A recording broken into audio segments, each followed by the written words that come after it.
সুন্দরী রূপসী সুরসী বেপরদা বেহায়াপনা অবস্থায়, উলঙ্গ দুলঙ্গ অবস্থায়, পাতলামিহীন এমন কাপড় পরেছে, শরীরের কোন জায়গায় কি আছে না আছে সব পরিষ্কারভাবে দেখা যায়। এমন মেয়েদেরকে রাস্তার মধ্যে ছেড়ে দেয়া, ছেলেদের বিরুদ্ধে ইফটিজিং এর আইন করা, যেমন ইফটিজিং এর আইন করা হলো তেমন বিড়ালের সামনে বাজা মাছ রেখে মাছটাকে গোপনে না রেখে ওয়াজ করা ঠিক সেই রকম তেমন, ঠিক কিনা জোরে কর। আমি চ্যালেঞ্জ দিয়ে বলতে চাই, এই বাংলার জমিনে আরেকটি ইফটিজিং হবে না যদি আমরা আমাদের মা বোনদেরকে পর্দার অন্তরালে নিয়ে যেতে পারি, ঠিক কিনা জোরে কন। আমার ভাইরা বলবেন যে হুজুর কেমন পর্দা, মেয়েরা কি চাকরি করবে না নাকি? হ্যাঁ অবশ্যই করবে, মেয়েরা চাকরি করবে, মেয়েরা বাকরি করবে, মেয়েরা যা কিছু করার দরকার সব করবে, তবে মুসলমানেরা করতে হবে পর্দা সহকারে, ঠিক কিনা জোরে কোন, ঠিক কিনা জোরে কোন। ও মুসলমান, আমরা তো ইন্ডাস্ট্রিয়াল এলাকাতে বসবাস করি, আমাদের আশেপাশে গার্মেন্টস আছে না নাই? আরো জোরে কোন আছে না নাই? আমার ভাইরা আছে। বর্তমান গার্মেন্টস গুলোর যে অবস্থা, মনে করেন 24 ঘন্টার মধ্যে 16 ঘন্টা অফিস করতে হয়, গার্মেন্টসের মধ্যে কাজ করতে হয়। অপারেটর যদি মেয়ে হয় তাহলে হেল্পার হয় ছেলে, অপারেটর যদি ছেলে হয় তাহলে হেল্পার হয় মেয়ে, অর্থাৎ মেয়ে ছেলেদের একেবারে অবাধ মেলামেশা। আমার ভাইয়ারা, ছেলে আর মেয়ে যদি এক জায়গায় থাকে, এক পাশাপাশি থাকে আর কথাবার্তা বলে, ও মুসলমান এখানে দুর্ঘটনার সম্ভাবনা আছে না নাই? আর জোরে কোন আছে না নাই? আমার ভাইয়েরা, আল্লাহ রসুলদের 1000 বছর আগে বলে গিয়েছেন, আমার উম্মতেরা শুনো, কোন পুরুষ আর মেয়ে যদি একান্তে বসে পাশাপাশি বলে কথাবার্তা বলে, মাঝখানে উকালতি করে শয়তান। কিভাবে তাদেরকে অন্যায় কাজে লাগিয়ে দেওয়া যায়। আমার ভাইরা, এই জন্যই তো লক্ষ্য করলে দেখা যায় যেই বসের সাথে কাজ করেছে মেয়েটা, কয়েকদিন পরে স্বামী রেখে সন্তান রেখে সংসারের মায়া সন্তানের মায়া সব কিছুর মায়া বলে কয়েকদিন পরে দেখা যায় বসের সাথে ঘর থেকে বের হয়ে চলে গেছে, আছে না নাই? আরো জোরে কোন আছে না নাই? আজকালকে বাংলার জমিনে পরকীয়া মহামারী আকার ধারণ করেছে, ঠিক কিনা জোরে কোন, আরো জোরে কোন, ঠিক কিনা। ও মুসলমান, আল্লাহর কসম করে বলি, পরকীয়া বন্ধ করতে হইলে আইন করে সম্ভব নয়। বর্তমান যে প্রচলিত আইন আছে ওই আইন দিয়া সম্ভব নয়। যদি পরকীয়া সম্পর্ক বন্ধ করতে হয়, পুরুষে পুরুষে বিভিন্ন রকমের অন্যায় অবিচার, হোটেলে যাওয়া জেনা বেবিচার বন্ধ করতে হয়, অবশ্যই আল্লাহর কোরআনের আইন পর্দার বিধান জমিনে বাস্তবায়ন করা লাগবে। আপনারা কি আমাদের সাথে একমত আছেন নাকি? আমার ভাইরা, আল্লাহর নবী বলেন, আমার উম্মতেরা যখন ঘোষণা দিয়া প্রকাশ্যে বেবিচারে লিপ্ত হয়ে যাবে, আল্লাহ পাক রব্বুল আলামিন তাদের জন্য আসমান থেকে আল্লাহ পাক রব্বুল আলামিন গজব নাজিল করবেন। কি গজব নাজিল করবেন? তাদের ভিতরে তাদের মধ্যে আল্লাহ পাক রব্বুল আলামিন এমন এমন ওয়াসিনা রোগ আল্লাহ তাদের মধ্যে মহামারী আকারে ছড়ায় দিবেন, যা তাদের পূর্বপুরুষেরা কোনো দিন দেখে নাই। ও মুসলমান বলেন তো, আজ থেকে 20 বছর আগেও কি করোনা ছিল নাকি? ছিল ছিল। আমার ভাইরা, করোনা 2-3 বছর আগে করোনা এমন ভাবে সারা দুনিয়াতে হানা দিয়েছে, পৃথিবীর এমন কোন রাষ্ট্র নাই আমার জানা মতে যেই রাষ্ট্রে করোনা পৌঁছায় নাই, ঠিক কিনা জোরে কোন, ঠিক কিনা জোরে কোন। সারা পৃথিবীকে করোনা তছনছ করে, একেবারে তছনছ করে অনেকটা পিছায় দিয়েছে। ও মুসলমান, আজ থেকে 20-30 বছর আগে চিকনগুনিয়া ছিল নাকি? ডেঙ্গু ছিল না, আর্সেনিক ছিল না, চিকনগুনিয়া ছিল না, এরকম যত ধরনের রোগ আছে একটাও ছিল না। আল্লাহ পাক রব্বুল আলামিন ওগুলো কেন দিয়েছেন? আল্লাহ পাক রব্বুল আলামিন বলেন, যাহারাল ফাসাদু ফিল বাররি ওয়াল বাহরি বিমা কাসাবাত আইদিন নাস। জলে স্থলে যত জায়গায় যত ধরনের গজব আর আযাব আসে ওগুলো আল্লাহ এমনি দেয় না, তোমাদের দুই হাতের কামাই করা ফসল। তাহলে মুসলমানেরা ওই সমস্ত আসমানি গজব অচেনা রূপ থেকে বাঁচতে হইলে মুসলমানদেরকে সমস্ত অশ্লীলতা থেকে বিরত হওয়ার দরকার আছে না নাই? আর হুজুর এখন দরকার আছে না নাই?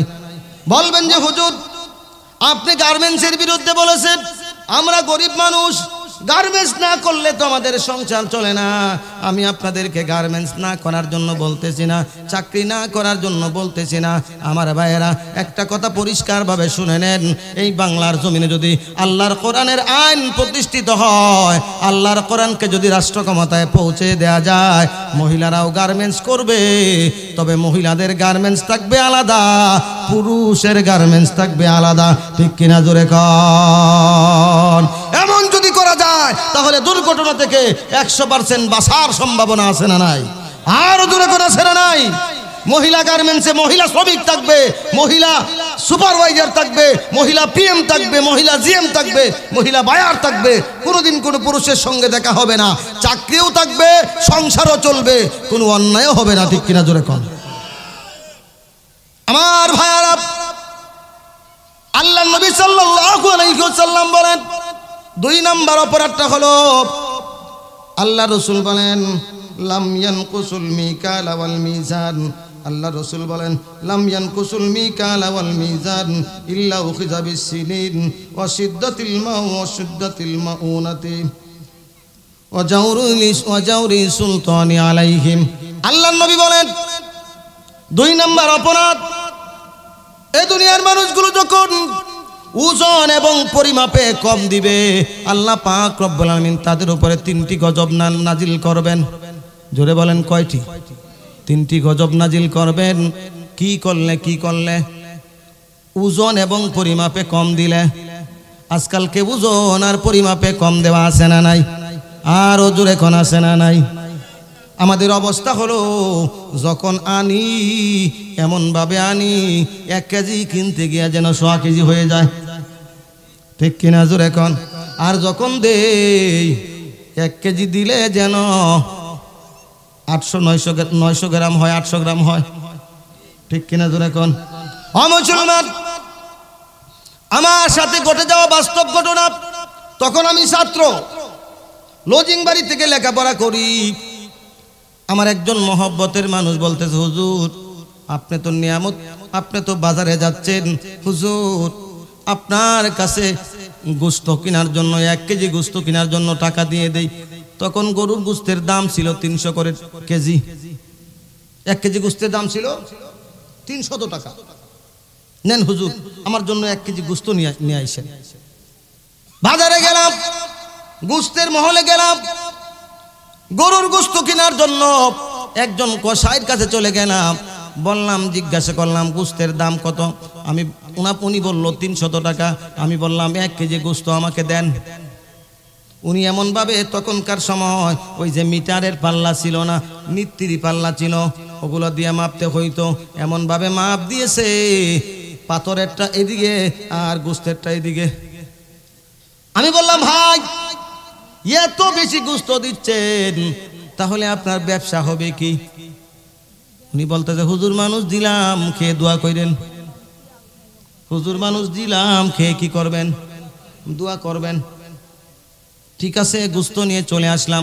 আমার কাছে একটু সন্দেহ লাগলো, এত বেশি দিলে মানুষ ব্যবসা করে কেমনে? সন্দেহ করে বাস স্টেশনে আইসা একটা দোকানের মধ্যে মাপাইলাম, বেশি না 50 গ্রাম কম হইছে।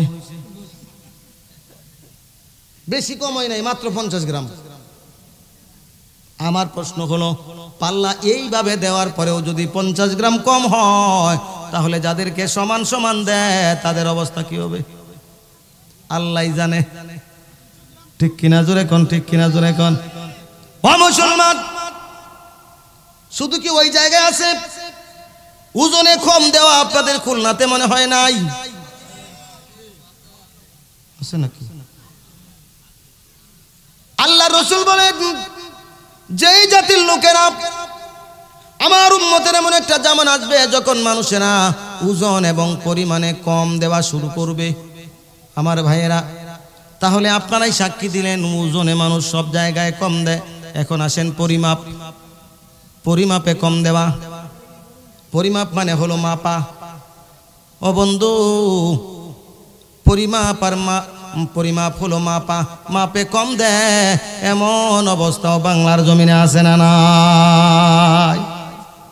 এক পিতার তিনজন সন্তান, দুইটা ছেলে সন্তান, একটা মেয়ে সন্তান। ঢাকা শহরে তার দুইটা বড় বড় পাঁচতলা বাড়ি আছে।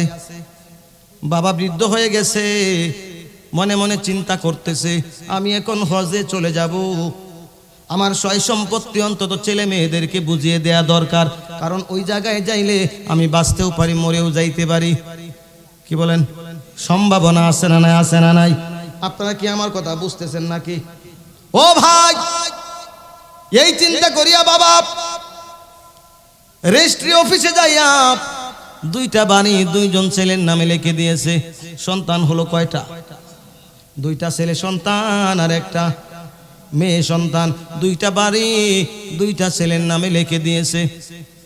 হজে যাওয়ার সময় যখন হয়ে গেছে, একবারে যখন হজ্জে চলে যাবে ফ্লাইট, এর আগে মেয়েটাকে খবর দিয়ে এনেছে। সাধারণ যেই বাড়ি থেকে হাজি হজ করতে যায় ওই বাড়িতে একটা অনুষ্ঠানের ব্যবস্থা করা হয় কি হয় না? আপনাদের খুলনাতে হয় নাকি? অমুসলমান অনুষ্ঠানের মধ্যে মেয়েটাকে দাওয়াত দিয়েছে। মেয়ের জামাই অর্থাৎ তার মেয়ের জামাইকেও দাওয়াত দিয়েছে, নাতি নাতনি যা আছে সকলকে দাওয়াত দিয়েছে। রাত্রিবেলায় বাবা যেই দিন চলে যাবে এর আগের দিন রাত্রিবেলায় বাবা মেয়েটাকে ডাক দিয়া কাছে নিয়ে বসিয়েছে। বসিয়ে বলতেছে, মা রে, আমার তো মাত্র দুইটা বাড়ি ছিল, দুইটা বাড়ি তোর দুই ভাইয়ের নামে লিখে দিয়েছি। মেয়েটার মাথার মধ্যে হাত দিয়ে বলতেছে, মা রে, তোর নামে দোয়া করে দিছি, তোর দুই ভাইকে দুইটা বাড়ি দিয়েছি, তোর নামে দোয়া করে দিছি। মারে, দোয়া করিস তোর বাবা হজ্জে যাইতেছে, আল্লাহ যেন তোর বাবার হজটা কবুল করে। ও খুলনার মুসলমান, আপনারাই বলেন ওই হাজির হজ 100% কবুল হবে তো? কি বলেন? হবে তো, হবে তো, হবে তো। আমার তো মনে হয় আল্লাহর কোরআন রসুলের হাদিস থেকে পরে যতটুকুন বুঝতে পেরেছি, 1% কেন, 100% কেন, 1% সম্ভব কবুল হওয়ার গ্যারান্টিও নাই। ঠিক কিনা জোরে কন? ওই হাজির হজ নামে হাজি হওয়া যাবে কিন্তু কাজে হাজি হওয়া যাবে না। ওই হাজির হজ আল্লাহর দরবারে কবুল হবে তো দূরের কথা, বাংলাদেশে আসবে না। নামে হাজি হওয়া যাবে, কাজে হাজি হওয়া যাবে না, কারণ সে পরিমাপে কম দিয়েছে। অর্থাৎ যার যেটা হক, যার হক তাকে দিয়ে দেয়া লাগবে। হক মেরেছে, কিয়ামতের আগ পর্যন্ত একবার নয় 1000 বার হজ করলেও একটা হজ আল্লাহর দরবারে মঞ্জুর হবে না। ঠিক কিনা জোরে কর? আমার ভাইরা, এক ভাই একটু বুদ্ধিমান, দুইজন ভাই, বাবা সহায় সম্পত্তি সব রেখে মারা গেছে। বড় ভাইটা একটু বুদ্ধিমান, ছোট ভাইটা একটু বুদ্ধি কম। এরকম আছে না নাই? আরো জোরে কোন আছে না নাই? মুসলমান, ছোট ভাইটা হলো লেখাপড়া করে না, মূর্খ, আর বড় ভাইটা পড়াশোনা করেছে, শিক্ষিত। মুসলমান, বাবা মারা যাওয়ার পরে, মা মারা যাওয়ার পরে বাবা মায়ের সম্পত্তি বাগবাটোয়ারা করবে। যত ভালো ভালো ভালো জমিগুলো আছে সব বড় ভাই নিয়ে গেছে। যত খারাপ খারাপ কম দামের জমিগুলো আছে সব ছোট ভাইকে দিয়ে দিছে। এমন আপনাদের খুলনাতে নাই? কি বলেন? দুই একটা আছে নাকি? ভাই মারা গিয়েছে, বাতিজা বাতিজিদেরকে রেখে গেছে। ভাইয়ের কাছে মৃত্যুর সময় বলে গেছে, ভাই আমি মনে হয় আর দুনিয়াতে বাঁচবো না, মরে যাব। ভাই গো, আমার ছোট্ট ছোট্ট ছেলে মেয়েদেরকে রেখে গেলাম, তুমি একটু তাদেরকে দেখাশোনা করে রাখবে। ও মুসলমান, ভাই বলছে ঠিক আছে। যেই মুহূর্তে ভাই মারা গিয়েছে, এতিম বাতিজা বাতিজির সম্পত্তির একটা চক্রান্ত করেছে, কেমনে সম্পত্তিটা নিজের নামে নিয়ে নেওয়া যায়। আছে না নাই? আর জোরে কর, আছে না নাই? আমার ভাইরা, আল্লাহ পাক রব্বুল আলামিন এবং তার নবী এতিমের সম্পত্তি ভক্ষণ করার ব্যাপারে কঠোর হুঁশিয়ারি দিয়েছেন। আল্লাহ পাক রব্বুল আলামিন কোরআনুল কারীমের মধ্যে বলতেছেন, ইন্নামা ইয়াকুলুনাল ইয়াতামা যুলমান ইয়াকুলুনাহুম ফি বুতুনিহিম নারা। আল্লাহ পাক বলেন, যারা জোর জবরদস্তি করে এতিমের মাল খায়, কৌশল করে এতিমের মাল খায়, তারা যেন মাল খায় না, তাদের পেটের মধ্যে জাহান্নামের আগুন ঢুকায়। নাউজুবিল্লাহ বলতে মন চায় না? আমার ভাইরা, আল্লাহ রসুল বলেছিলেন, যারা আমার উম্মতের এমন একটা সময় আসবে যখন ওজন এবং পরিমাপে কম দিবে। ও মুসলমান, যেটা পাল্লা দিয়ে ওজন করা যায় এটা ওজন, আর যেটা মেপে মেপে দেওয়া লাগে সমান সমান ভাগ করা দরকার, এটাতে যারা কম দেয়, বর্তমান দুনিয়াতে ওজনেও কম দেওয়া হইতেছে, পরিমাপেও কম দেওয়া হইতেছে। ঠিক কিনা? জোরে কোন, আরো জোরে কোন, ঠিক কিনা? শুধু পরিমাপে না, ভাগ করে দিয়েছে। দুই ভাইয়ের সম্পত্তি ভাগ করেছে। যেই ভাইটা চালাক, ওই ভাইটা কাজের লোক যাকে রেখেছে বলেছে কোদাল দিয়ে কূপ দিয়ে, কোদাল বুঝেন তো, জমির মধ্যে কোদাল দিয়ে কূপ দিয়ে এমনভাবে কূপ দিবি যাতে করে আস্তে আস্তে করে আমার ভাইয়ের সম্পত্তিটা ছোট হয়ে যায় আর আমারটা বড় হয়ে যায়। আছে না নাই? আরো জোরে কোন আছে না নাই? ও মুসলমান, অন্যের জমি আপনি জবরদখল করতেছেন, আস্তে আস্তে করে আপনার জমিটা বড় করতেছেন, অন্যের জমিটা ছোট করতেছেন। আল্লাহ নবী এই ব্যাপারে হাদিস বর্ণনা করেছেন। আম্মা জানায় 7 থেকে হাদিসটি বর্ণিত হয়েছে। আপনি যদি জোর করে অথবা কৌশলে অন্য কারো জমি আপনি নিয়ে নেন, কিয়ামতের ময়দানে, মুসিবতের দিনে, হাসরের ময়দানে ওই জমিটাকে 7 তবক উঠায়া আপনার গলার মধ্যে পিছিয়ে মালা বানায়া দেয়া হবে। কিছু বলবেন? জি জি বলেন।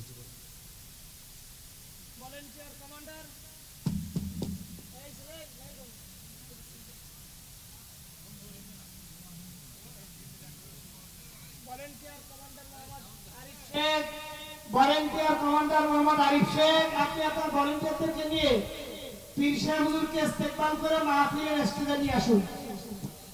আমার ভাইরা, বলতেছিলাম, যেই জাতি ওজন আর পরিমাপে কম দেয়, আল্লাহ পাক রব্বুল আলামিন তাদের উপরে গজব নাজিল করবেন 3টা।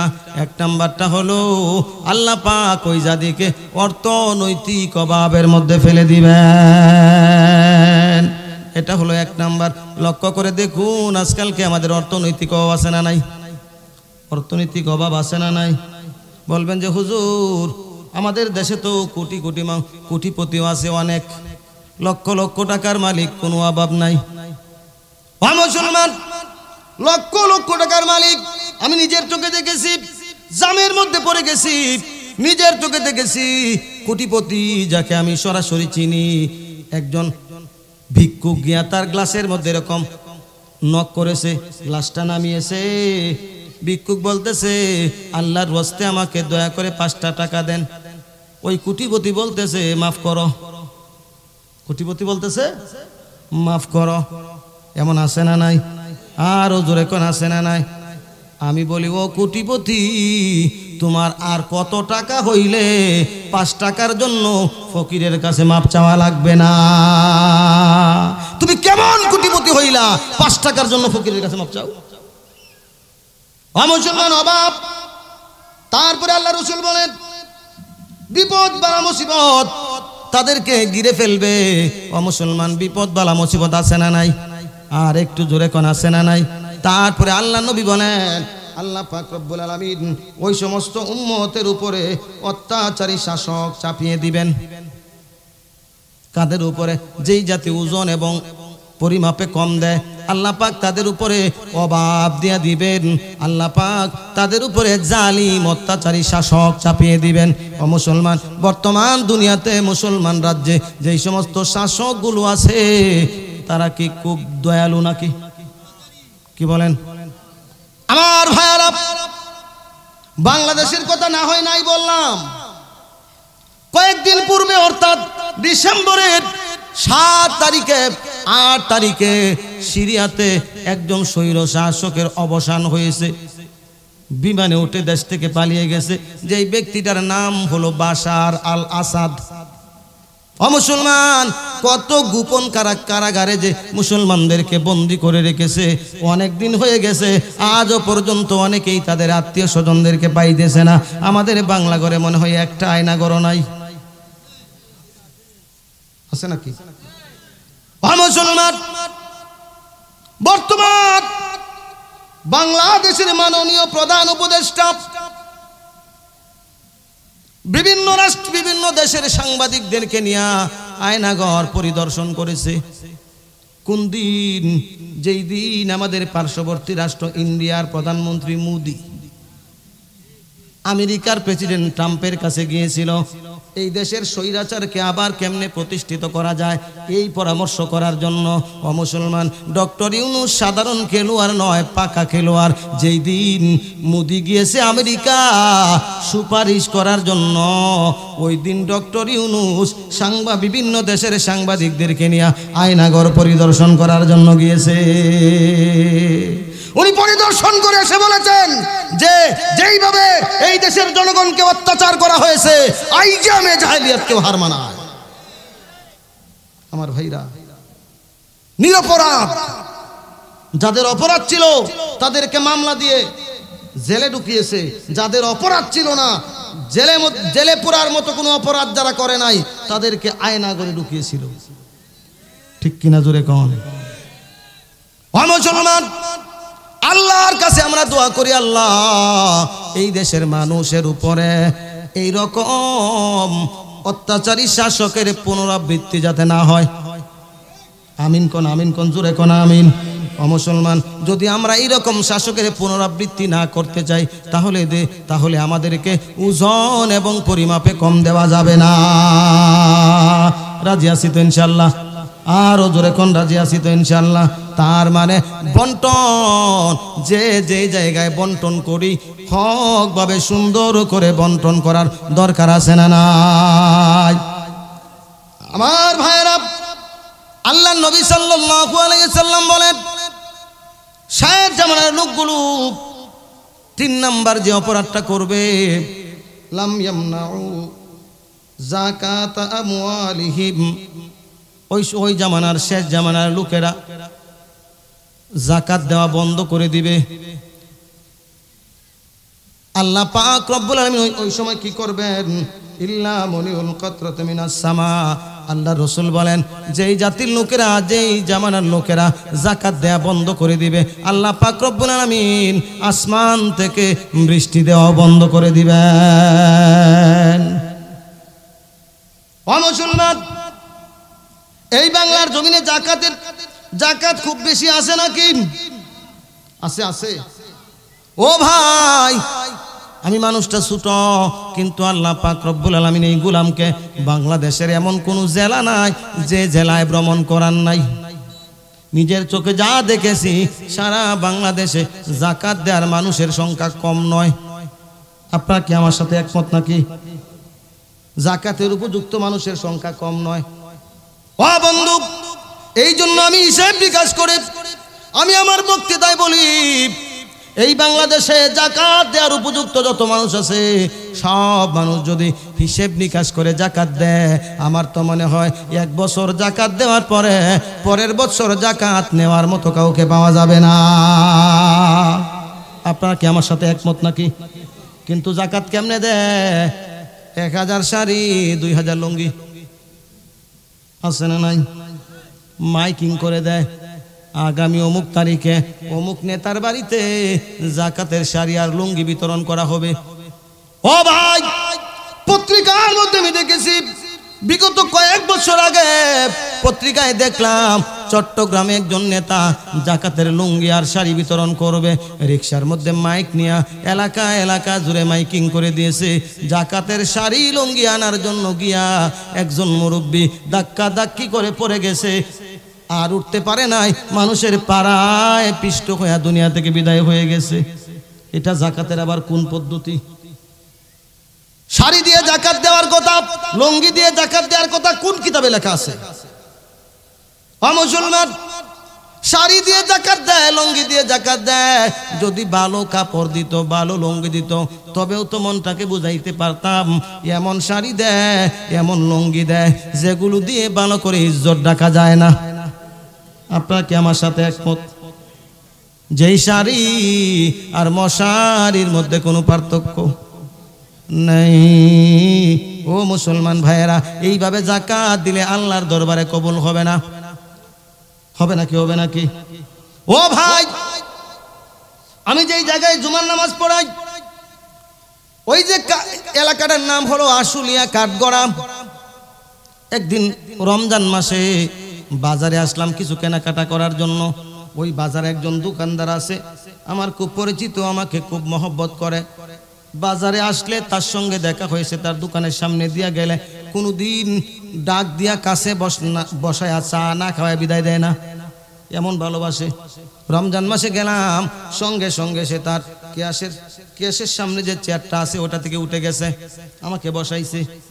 বসায় কথাবার্তা বলতেছি, বলার সময় কথাবার্তার ফাঁকে বলতেছে, হুজুর 1000 শাড়ি কিনেছি, 1000 লুঙ্গি কিনেছি। আমি বললাম কেন? এত 1000 লুঙ্গি কি আপনি পরবেন? 1000 শাড়ি কি আপনার স্ত্রী পরবে? কয় হুজুর আপনি যে কি কন, এত কাপড় পরা যায় নাকি? আমি বললাম তাহলে কেন কিনলেন? বলতেছে যাকাত দেওয়ার জন্য। ও মুসলমান, আপনাদের কাছে জানতে চাই, তার কথার ভঙ্গিমায় যা বোঝা গেছে, সে কি আমার কাছে প্রশ্ন করেছে নাকি আমাকে জানাইতে চেয়েছে? সে আমাকে জানাইতে চেয়েছে, হুজুর আমি আসলে সাধারণ মানুষ নয়, আমি যাকাতও দেই। ঠিক কিনা জোরে কোন? এইটাই সে বোঝাতে চেয়েছে, কিন্তু বইলা তো বিপদে পড়ে গেছে। আমি বললাম ভাই, যাকাতের জন্য শাড়ি কিনেছেন, লুঙ্গি কিনেছেন, যাকাত দিবেন বলে শাড়ি আর লুঙ্গি কিনেছেন, যাকাতের শাড়ি আর লুঙ্গি দিতে হবে, এটা আপনি কোন কিতাবে পেয়েছেন? কোন হুজুরের কাছে জিজ্ঞাসা করছেন? এখন তো হা কইরা আছে, বলতে হুজুর কোন হুজুরের কাছে জিজ্ঞাসা করি নাই, কিতাব তো আমি পড়ি নাই, মূর্খ মানুষ। তাহলে কিনলেন কেন? কয় দেখেছি মানুষ তো কিনে, দেখা দেখে কিনেছি। আমি বললাম ভাই, লুঙ্গি আর শাড়ি দিয়ে যাকাত হবে না। ক্যালকুলেটর দিয়া, কম্পিউটার দিয়া আল্লাহ পাক রব্বুল আলামিন যাদেরকে যাকাতের উপযুক্ত করেছেন, কম্পিউটার দিয়া, ক্যালকুলেটর দিয়া হিসাব করা লাগবে, পাই টু পাই হিসাব করে যাকাত দেয়া লাগবে। শতকরা 2.5 টাকা, 2.5%, 1 লক্ষ হইলে হয় 2.5 টাকা। ঠিক কিনা জোরে কোন? ঠিক কিনা জোরে কোন? শতকরা 2.5 টাকা হিসাব করে যাকাত দিতে হবে। 1 টাকা কম দিলেও হবে না, বেশি দেওয়ারও দরকার নাই।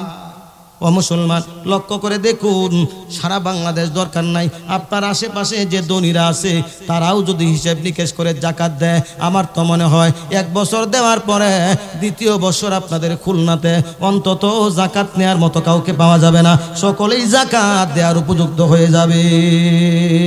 ও মুসলমান, মানুষ তো যাকাত দিচ্ছে না। ঠিক কিনা জোরে কোন? আর একটু জোরে কোন, ঠিক কিনা? ও মুসলমান, আমি আপনাদেরকে আশ্বাস দিয়ে যাচ্ছি, আল্লাহর মেহেরবানিতে এই বাংলার জমিনে যদি আল্লাহর কোরআনের আইন প্রতিষ্ঠিত হয়, যারা ধনী আছে তারা ইচ্ছে করে যাকাত দেওয়া লাগবে না, তাদেরকে যাকাত দেওয়ানো হবে। ঠিক কিনা জোরে কোন? যাকাত দিতে হবে না, তাদেরকে যাকাত দেওয়ানো হবে। আর ওই যাকাতের টাকা অটোমেটিক তার ব্যাংক থেকে চলে যাবে, তাকে না বুঝায়া নয়, বুঝায়া তার ব্যাংক থেকে চলে যাবে। আর ওই যাকাতের পয়সা গরিব মিসকিনকে মুসলমান পুনর্বাসন করার জন্য বাংলার জমিনে সুন্দর সুন্দর ইন্ডাস্ট্রি করা হবে, কারখানা করা হবে, যার মাধ্যমে মুসলমান বাংলার জমিনের সব মুসলমান অর্থের দিক দিয়ে স্বাবলম্বী হয়ে যাবে। ঠিক কিনা জোরে কন? 10 জন ব্যক্তি যদি একজন ব্যক্তিকে যাকাত দেয়, অন্য কোথাও না দিয়া পরিপূর্ণ হিসাব করে 10 জন যদি একজনকে যাকাত দেয়, আমার তো মনে হয় পরের বছর ওই ব্যক্তি যাকাত দেওয়ার যোগ্য হয়ে যাবে, নেশাব পরিমাণ মালের মালিক হয়ে যাবে। মুসলমান বলতেছিলাম, যাকাত না দেওয়ার কারণে অভাব অনটন আমাদেরকে পেয়ে বসেছে। যাকাত না দেওয়ার কারণে আসমান থেকে বালা মুসিবত আসতেছে। যাকাত না দেওয়ার কারণে অত্যাচারী শাসক আল্লাহ পাক ওই দেশের জনগণের উপরে চাপায়া দেয়। ও ও মুসলমান, আমরা আল্লাহর কাছে দোয়া করি, আল্লাহ অত্যাচারী শাসক যাতে আমাদের মাথার উপরে আর অক্টোপাসের মতো চেপে না বসে। জুরে কোন আমিন, আরো জুরে জুরে বলুন আমিন। ও মুসলমান, বলতেছিলাম যেই দেশের লোকেরা যাকাত দিবে না, আল্লাহ পাক রব্বুল আলামিন আসমান থেকে রহমতের বৃষ্টি বন্ধ করে দিবেন। ও মুসলমান, লক্ষ্য করে দেখুন বর্তমান বাংলার জমিনে আল্লাহ পাক রহমতের বৃষ্টি দিচ্ছেন না। যেই সময় বৃষ্টির দরকার জমিন হাহাকার করতেছে, ফেটে চৌচির হয়ে যাচ্ছে। কৃষকেরা ধান রোপণ করেছে, বিভিন্ন ফসল জমির মধ্যে রোপণ করেছে, তখন বৃষ্টি নাই। ঠিক কিনা জোরে কোন, ঠিক কিনা জোরে কোন। বৃষ্টি হয় তখন, প্রয়োজন নাই যখন। ও মুসলমান, ওই বৃষ্টিটা আল্লাহ পাক রব্বুল আলামিন দিতেন না। কেন দেন? আল্লাহ রসুল তাও বলে গেছেন এই বৃষ্টিটা কেন দেন। ওয়ালাউলাল বাহাইমু লাম ইয়ামতরু। আল্লাহ রসুল বলেন যদি চতুষ্পয় জন্তু অর্থাৎ অবুজ প্রাণী দুনিয়ার জমিনে না থাকতেন, আল্লাহ পাক রব্বুল আলামিন বৃষ্টি দান করতেন না। আল্লাহ পাক আসমান থেকে অসময়েও যে বৃষ্টি দান করেন, এটা ব্যাঙের জন্য দান করেন, পাখির জন্য দান করেন, হাঁসের জন্য দান করেন। অর্থাৎ অবুজ অবুজ যে প্রাণী আল্লাহ দুনিয়াতে রেখেছেন, ওইগুলোর উসিলায় আল্লাহ পাক রব্বুল আলামিন জমিনে বৃষ্টি দান করেন। আমরা মুসলমান, আমাদের যে স্বভাব, ওই স্বভাবের জন্য আল্লাহ পাক কিয়ামত পর্যন্ত বৃষ্টি বন্ধ করে রাখতেন। ও মুসলমান, বৃষ্টি যদি সময় মতো চাই তাহলে কি করা লাগবে? যাকাত দিতে হবে। ঠিক কিনা জোরে কোন, ঠিক কিনা জোরে কোন। আমার ভাইয়েরা, আলোচনা সংক্ষেপ করে আনতেছি। আল্লাহ নবী সাল্লাল্লাহু আলাইহি ওয়াসাল্লাম বলেন আমার উম্মতের শেষ জামানায় 4 নাম্বার অপরাধটা যা করবে তারা, আল্লাহ রসুল বলেন লাম ইয়ানকুদু আহাদাল্লাহি ওয়া আহাদা রাসূলিহি ইল্লা সাল্লাল্লাহু আলাইহি মাদুবুম মিন গায়রিহিম। আল্লাহ রসুল বলেন আমার উম্মতের শেষ জামানায় মানুষেরা আল্লাহ এবং তার রসুলের সাথে কৃত ওয়াদা ভঙ্গ করবে যখন, আল্লাহ পাক রব্বুল আলামিন বিজাতীয় কোন শত্রুদেরকে আল্লাহ পাক তাদের উপরে চাপিয়ে দিবেন তখন। আল্লাহর সাথে ওয়াদা ভঙ্গ আমরা করেছি কি করি নাই? আল্লাহ পাক রব্বুল আলামিন রূহের জগতে আমাদের কাছ থেকে ওয়াদা নিয়েছিলেন, আলাস্তু বিরব্বিকুম, আমি কি তোমাদের রব নয়? আমরা সমস্ত রূহরা বলেছিলাম ক্বালু বালা, হ্যাঁ হ্যাঁ আপনি আমাদের রব। ও মুসলমান, দুনিয়ার জমিনে আগমন করার পরেও আমরা যখন বুঝতে শিখেছি, ও মুসলমান, মক্তবের মধ্যে গিয়া হুজুরের কাছ থেকে পড়েছি, মা বাবার কাছ থেকে জেনেছি, আমাদের কালিমা লা ইলাহা ইল্লাল্লাহু মুহাম্মাদুর রাসূলুল্লাহ সাল্লাল্লাহু আলাইহি সাল্লাম পড়েছি কি পড়ি নাই? কি বলেন, পড়েছি কি পড়ি নাই? সবার জবাব দেন, জবান করলেন। আমরা কি কালিমা পড়েছি কি পড়ি নাই? জানি কি জানি না? যদিও আমরা মুসলমানের সন্তান, জীবনে একবারও পড়ি নাই এমন কোন মানুষ এখানে আছে নাকি? আমার ভাইয়েরা, আমরা কালিমা পড়েছি, জীবনে একবার নয় একাধিকবার পড়েছি, বারবার পড়েছি। কালিমার মধ্যে আমরা কি ঘোষণা দিয়েছি? বুঝে ঘোষণা দেই নাই। আমরা কালিমার মধ্যে ঘোষণা দিয়েছি লা ইলাহা ইল্লাল্লাহ, আল্লাহ ছাড়া কোনো ইলাহা নাই। ঠিক কিনা জোরে কোন। ও মুসলমান, এর অর্থ হলো আল্লাহ ছাড়া কোনো রিজিক দাতা নাই, আল্লাহ ছাড়া কোনো হায়াত দাতা নাই, আল্লাহ ছাড়া কোনো মৃত্যু দাতা নাই, আল্লাহ ছাড়া কোনো আইন দাতা নাই। ঠিক কিনা জোরে কোন, ঠিক কিনা জোরে কোন। আমরা ঘোষণা দিয়েছি কালিমার মধ্যে, আল্লাহর সাথে অঙ্গীকার করেছি, ও আল্লাহ তোমার আইন ছাড়া অন্য কারো আইন মানব না। কালিমার মধ্যে আমরা ঘোষণা দিয়েছি। আর আমরা বাস্তব জীবনে কার্ল মার্ক্সের তৈরি করা আইন মানতেছি, লেনিনের তৈরি করা আইন মানতেছি, এরিস্টটলের তৈরি করা আইন মানতেছি। মানবরচিত জীবন দিয়ে, মানবরচিত আইন দিয়ে আমরা আমাদের জীবনের সব চালাইতেছি। ঠিক কিনা জোরে কোন, ঠিক কিনা জোরে কোন। ও মুসলমান, আল্লাহর সাথে ওয়াদা করেছিলাম আল্লাহ পাকের আইন দিয়ে আমাদের জীবনের সব কিছু পরিচালনা করব, কিন্তু বাস্তব হলো মানব রচিত আইন দিয়ে আমাদের সব কিছু চালাইতেছি। ও মুসলমান, সারা পৃথিবীর কথা বাদ দেন, আমাদের বাংলাদেশের কথা লক্ষ্য করেন। বাংলাদেশের সুপ্রিম কোর্ট, হাইকোর্টে যে সমস্ত বিচার হয়, ওগুলো কি আল্লাহর আইন দিয়া হয় নাকি মানব রচিত আইন দিয়া হয়? কি বলেন? আল্লাহর আইন কি? যদি কোনো ব্যক্তি চুরি করে চোরের ব্যাপারে আল্লাহর আইন হলো আস-সারিকু আস-সারিকাতু ফাকতাউ আইদিয়াহুমা, চোর পুরুষ হোক আর নারী হোক তার হাত কেটে দাও। এটা কার আইন? আর জোরে কোন কার আইন? আল্লাহর আইন। কিন্তু এই বাংলাদেশ স্বাধীন হয়েছে 54-55 বছর হয়ে গেছে, কয়দিন কয়টা চোরের হাত কাটা হয়েছে? হয়েছে নাকি? মুসলমান, আজকে ওয়াজ শোনার পরে আপনি মনে করলেন সুরের হাত কাটা হলো আল্লাহর আইন, অবশ্যই আমি আল্লাহর আইন মানব। আপনি সুর ধরেছেন, সুর ধরিয়া আগামীকালকে আপনাদের ভবানীপুরে মসজিদের সামনে নিয়া সুরটাকে নিয়া হাতটা কেটে ফেললেন। পারবেন নাকি আপনি? কি বলেন, পারবেন নাকি? পারবেন না। কেন পারবেন না? আপনি যদি সুরের হাত কাটেন, সুরের হাত কাটার অপরাধে আপনাকে জেলখানায় যাওয়া লাগবে। ঠিক কিনা জোরে কোন? ঠিক কিনা জোরে কোন? এটা আপনার দায়িত্ব নয়, এটা হলো রাষ্ট্রের দায়িত্ব। ঠিক কিনা জোরে কোন?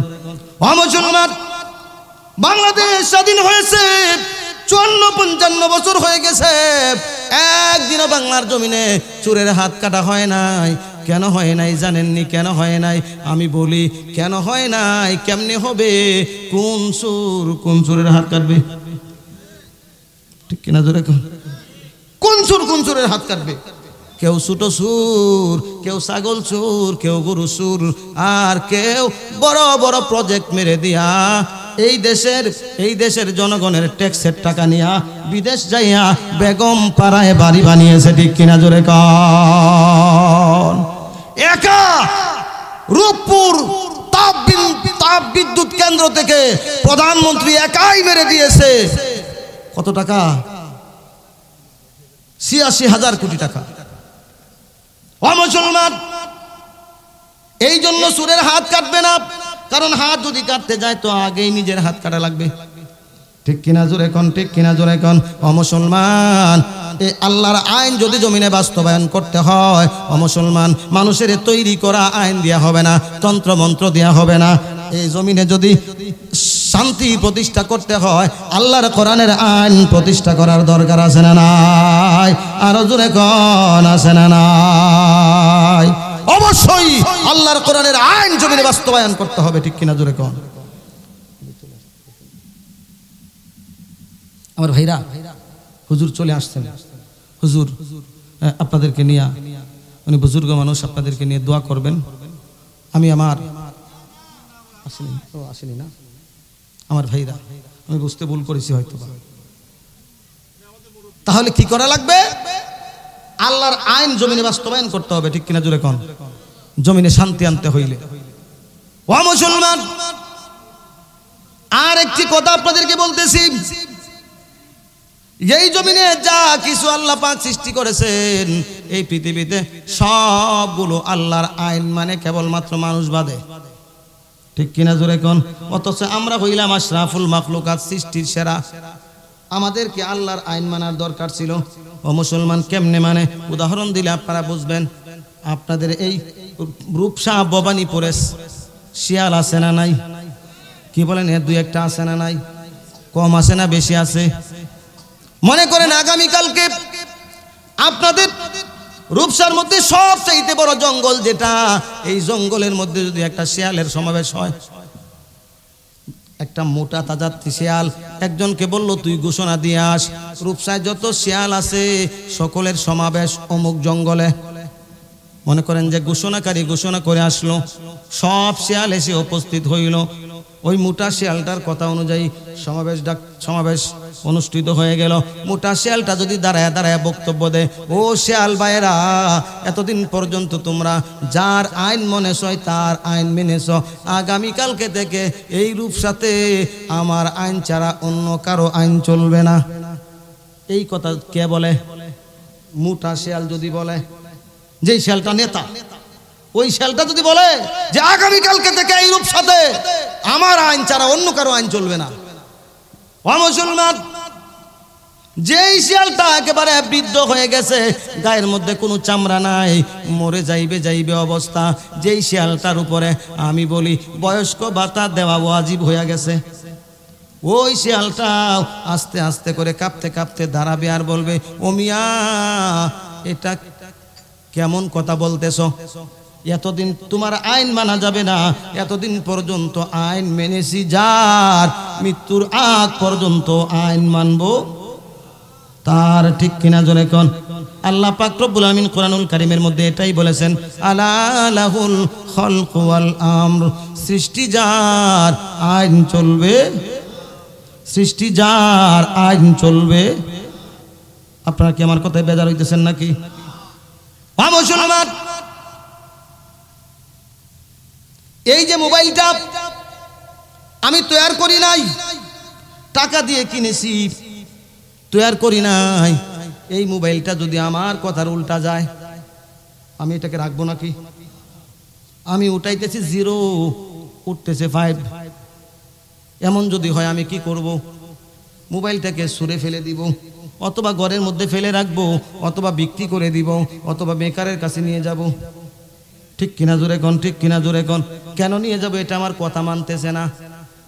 ও ভাই, আপনাদের বাড়িতে গরু ছাগল আছে, কোন গরু যদি আপনার কথা না মানে, আপনি রশি দিয়ে বেঁধে রাখেন, জোর করে ছিঁড়ে গরুটা চলে যায়, অন্যের ক্ষতি করে, অন্যের জমির ফসল খায়, অর্থাৎ আপনার কথা যদি না মানে, আপনি এই গরুটাকে আর বাড়িতে রাখবেন না। আপনি টাকা পয়সা দিয়া আপনার বাড়িতে কাজের লোক রেখেছেন, আপনার কাজের লোক যদি আপনার কথা না মানে, তাহলে আপনি ওই কাজের লোকটাকে রাখবেন নাকি? ও মুসলমান, কাজের লোক বাদ দিলাম, আপনি বিয়ে করে এনেছেন আপনার স্ত্রীকে আপনি বিয়ে করার পরে কাপড়, খাবার, চিকিৎসা, ভরণ পোষণ যা কিছু আছে সব দেওয়া আপনার উপরে দায়িত্ব। ঠিক কিনা জোরে কোন? ঠিক কিনা জোরে কোন? আপনি সব দিচ্ছেন। এখন হঠাৎ করে একদিন বাড়িতে এসে যদি দেখেন আপনার স্ত্রী বাড়িতে নাই, যদি আপনি বলেন, হ্যালো ও প্রিয়া, তুমি কোথায়? আপনার স্ত্রী যদি বলে, আমি আমার বন্ধুর বাড়িতে বেড়াইতে আসছি। কার বাড়িতে? বন্ধুর বাড়িতে বেড়াইতে আসছি। স্বামী বলে, স্বামী ফোনে বলতেছে সন্ধ্যা হয়ে যাইতেছে, তাড়াতাড়ি করে চলে আসো। স্ত্রী যদি বলে, না, বন্ধুর বাড়িতে আসছি, আমি 2-4 দিন থাকবো। কি বলেন? স্বামীর মাথা ঠান্ডা থাকবে না গরম হয়ে যাবে? কি বলেন? গরম হয়ে যাবে। যদি বান্ধবী হইতো তাও তো একটা কথা ছিল, বন্ধুর বাড়িতে থাকবে। ও মুসলমান, সংসারটা টিকবে নাকি ভেঙে যাবে? কি বলেন? টিকবে নাকি ভেঙে যাওয়ার সম্ভাবনা বেশি? সংসারটা টিকবে না, ভেঙে যাবে। ও মুসলমান, একটু খেয়াল করেন, আপনার স্ত্রীর যেই সুন্দর চেহারা দেখে আপনি আপনার স্ত্রীর প্রেমে পাগল, ওই চেহারাটা কি আপনি বানিয়েছেন নাকি আল্লাহ বানিয়েছে? কি বলেন? আপনি বানিয়েছেন নাকি আল্লাহ বানিয়েছে? যেই হাতগুলো আপনার স্ত্রীর হাতের প্রতি আপনি আকর্ষিত, দেখতে অনেক সুন্দর, ওই হাতগুলো কি আপনি বানিয়েছেন নাকি? আপনার স্ত্রীর টানা টানা হরিণের মতো চোখগুলো কি আপনি বানিয়েছেন নাকি? বানান নাই। আপনার স্ত্রীর ভ্রুগুলো আপনি বানান নাই, অর্থাৎ আপনার স্ত্রীর কোনো কিছু আপনি বানান নাই। আপনি কালিমা পড়ে তাকে বিয়ে করেছেন, সামান্য কিছু তার ভরণ পোষণের ব্যবস্থা করেন। এই স্ত্রী যদি আপনার অবাধ্য হয়ে যায়, আপনি রাখেন না। যেই আল্লাহ পাক রব্বুল আলামিন আমাদেরকে সৃষ্টি করেছেন, খাবার দিচ্ছেন, হায়াত দিচ্ছেন, আমাদেরকে লালন পালন করতেছেন, আমাদেরকে ভালো মন্দ করাচ্ছেন, ওই আল্লাহর দিন আর আইন আমরা মানতেছি না। আল্লাহ পাক রব্বুল আলামিন আমাদেরকে যে দয়া করে বাঁচিয়ে রেখেছেন, এটাই তো বেশি। ঠিক কিনা জোরে কোন? ঠিক কিনা জোরে কোন? ঠিক কিনা জোরে কোন? আমরা যে অন্যায় আর অপরাধ করতেছি, আল্লাহ পাক রব্বুল আলামিন আমাদের চরিত্র দোষে যদি আমাদেরকে মেরে ফেলতে হয়, কবে মেরে ফেলার দরকার ছিল? ঠিক কিনা জোরে কোন? ঠিক কিনা জোরে কোন? ও মুসলমান, বেঁচে থাকতে পারতাম না, আপনিও পারতাম না, পারতেন না, আমিও পারতাম না। আমরা তাহলে দুনিয়াতে সুন্দর করে কেন চলতেছি? ও মুসলমান, বিভিন্ন কিতাবাদিগুলো পড়লে দেখা যায়, পূর্বেকার জামানার কোন উম্মত, পূর্বেকার জামানার কোন নবীর উম্মত একটা মিথ্যা কথা বলেছে তো জিহ্বাটা কুত্তার মতো লম্বা হইয়া বের হয়ে গেছে, একটা মিথ্যা কথা বলার কারণে। আর আমরা যে মুসলমান হইছি, দৈনিক শত শত মিথ্যা কথা না বললে দিনই যায় না। আছে না নাই? আছে না নাই? জীবনে একটা মিথ্যা কথা বলি নাই, এখানে আমরা কেউ আছে নাকি? না, আমিও নাই। মুসলমান, মনের অজান্তে হলেও একটা মিথ্যা কথা বলেছি আমার ভাইয়েরা। অথচ মিথ্যা কথা যদি ওই জামানার উম্মতেরা বলতো, কুত্তার মতো লম্বা হইয়া জিহ্বাটা বের হয়ে যাইতো। ও মুসলমান, জেনা করতেছে পুরুষ মহিলা, যেই জায়গায় তারা অপকর্ম করতেছে ওই জায়গায় পাথর হইয়া গেছে। অন্যায় যত করেছে আল্লাহ পাক নগদ শাস্তি প্রদান করেছেন। আমার উম্মতের পূর্বের নবীর উম্মতদেরকে আল্লাহ পাক নগদ শাস্তি প্রদান করেছেন। কিন্তু আমাদের বেলায় কি? আমার আপনার নবী, উম্মতের দরদি নবী আল্লাহর কাছে দরখাস্ত করে গিয়েছিলেন, আল্লাহ ও আল্লাহ, আমার উম্মতদেরকে নগদ আযাব দিও না। আল্লাহ পাক রব্বুল আলামিন কবুল করেছিলেন। যদি কবুল না করতেন, আমার নবী যদি দোয়া না করতেন, আমাদের যে চরিত্র আল্লাহ পাক কবে গজব নাজিল করতেন। ঠিক কিনা জোরে কন? আল্লাহ পাক কবে আমাদেরকে গজব নাজিল করতেন? নবীর দোয়ার বদৌলতে আল্লাহ আমাদেরকে এখনো বাঁচিয়ে রেখেছে। ও মুসলমান, আল্লাহর আইন আমরা চাই কি চাই না? আল্লাহর সাথে যে ওয়াদা আমরা করেছিলাম ওই ওয়াদা পূরণ করতে চাই কি চাই না? ও মুসলমান, আল্লাহ পাক রব্বুল আলামিন আল্লাহকে রব স্বীকার করার পরে কুরআনুল কারীমের ভিতরে আল্লাহ পাক রব্বুল আলামিন বলেছেন, হালাল্লাহুল বাইআ ওয়া হারামার রিবা। হারামাহুর রিবা, আল্লাহ পাক রব্বুল আলামিন ব্যবসাকে হালাল করেছেন আর সুদকে হারাম করেছেন। ও মুসলমান, সুদের সাথে সম্পর্ক আমাদের আছে না নাই? কি বলেন, আছে না নাই? ও মুসলমান, না, এ কথা বলা যাবে না। আমি যে হুজুর মানুষ, আমার এই পাঞ্জাবিটার মধ্যে সুদের সুতা আছে কি নাই এর কোনো গ্যারান্টি নাই। কারণ যেই কোম্পানি ওই কাপড়টা বানিয়েছে ওই কোম্পানি ব্যাংক থেকে সুদের টাকা নিয়ে কোম্পানি খুলেছে। ঠিক কিনা জোরে কোন? ঠিক কিনা জোরে কোন? ও মুসলমান, শান্তি আসবে কোত্থেকে? এইটা তো প্রত্যক্ষভাবে মুসলমানের সন্তান সুদের সঙ্গে জড়িত আছে না নাই? আর ওজুরে কোন আছে না নাই? ও মুসলমান, তার মানে হলো আল্লাহ পাক রব্বুল আলামিন যেই সুদকে হারাম করেছেন ওই সুদের সাথে আমরা সম্পর্ক রেখেছি, আল্লাহর সাথে কৃত ওয়াদা আমরা পালন করি না।